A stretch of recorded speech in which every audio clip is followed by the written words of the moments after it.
Hello and welcome to the transcription explanation of this design. It's a tattoo designed to be put with a mechanical pocket watch like I've referenced in the picture above.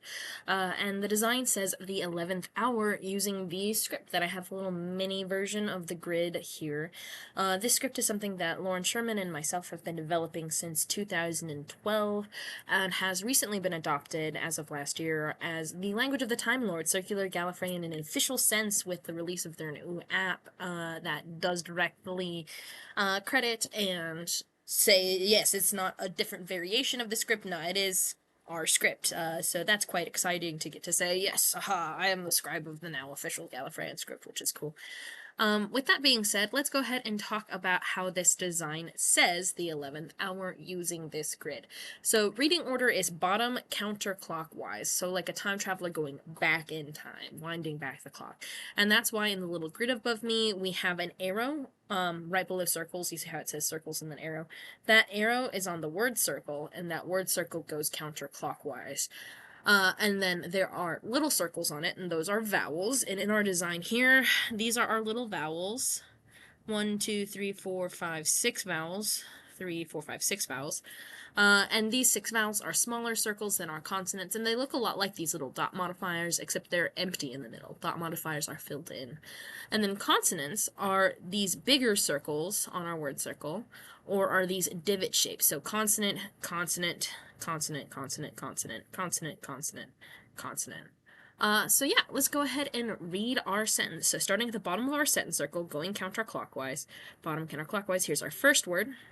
Bottom of that first word is here, going counterclockwise. Our first letter is this big circle that crosses the line of our word circle. So because it crosses, it's in the bottom row.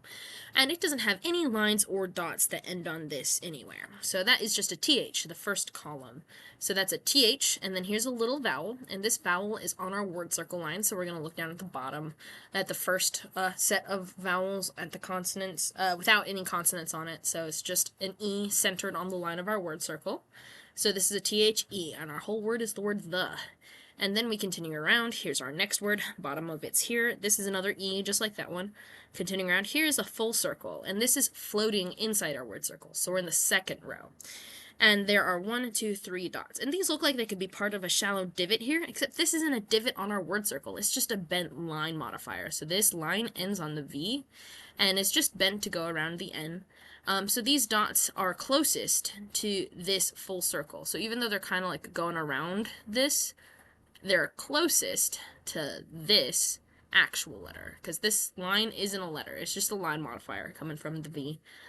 So these 3 dots on a full circle is an L, and then centered inside the L is an E. So even though these 2 E's are in different positions, they're both centered. This one is centered on the word circle, this one is centered on the consonant. So E-L-E, here's another shallow divot with 1 line, so that's the V, so 1 line column all the way over there, and lines count where they end on a letter stem. So this one has a line passing through it, not ending on it. So this is not a V, this is just a T with nothing.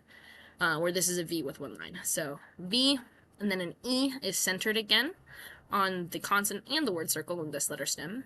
And then this N has 1 line. And then this T, like we talked about, has nothing on it. And then this H has one very easy to see line here, and then this sneaky line here. The sneaky line ends right here, this thick line. So this is not a G with 1 line, it is an H with 2 lines, because this sneaky line ends here. Don't let the tattoo artist fill in this line connecting up from these 2 places. It needs to have this little overlap. So, that would be 11th, and then bottom of this one. H has 1, 2 lines, these 2 lines. O, which is internal, so rather than being centered like an E would be, it is inside on the line of the consonant. The U has a line radiating outward, so it's important that this line does exist, that this circle line here is an actual thing. And then we have this shallow divot with 1, 2, 3 dots. That's an R, so H-O-U-R. And altogether we have the 11th hour. And this is a little mashup I did of the design on a watch. Your tattoo artist is probably going to do this themselves, where they're just going to take this design, overlap it with a watch that you like, so that way it would look kind of like this. I just figured I'd show you a bit of a reference of what I was imagining when doing this design. So we have an old fob watch, opens up to see the 11th hour. You could, of course, do it with, like, some of the numbers going around the outside if you want this extra small one in the middle, or the watch totally closed. Either way, this was a little mashup I did showing how I think it might look as a finished tattoo for you. So yeah, that's that design. I hope you like it. Thanks.